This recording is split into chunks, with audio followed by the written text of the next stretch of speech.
You ask Tiger to solve. This deals with linear equations with one unknown. The final result is x equals -2. Let's solve it step by step. Group all x terms on the left side of the equation. Add 6x to both sides.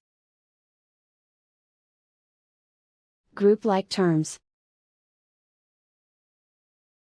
Simplify the arithmetic. Group like terms. Simplify the arithmetic.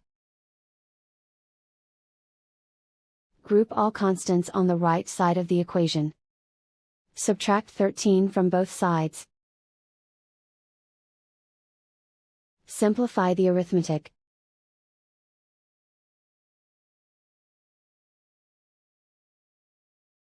Isolate the x. Divide both sides by 10. Simplify the fraction.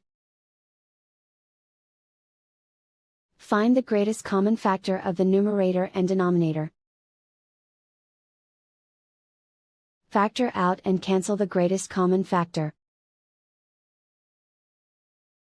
And so the final result is x equals -2.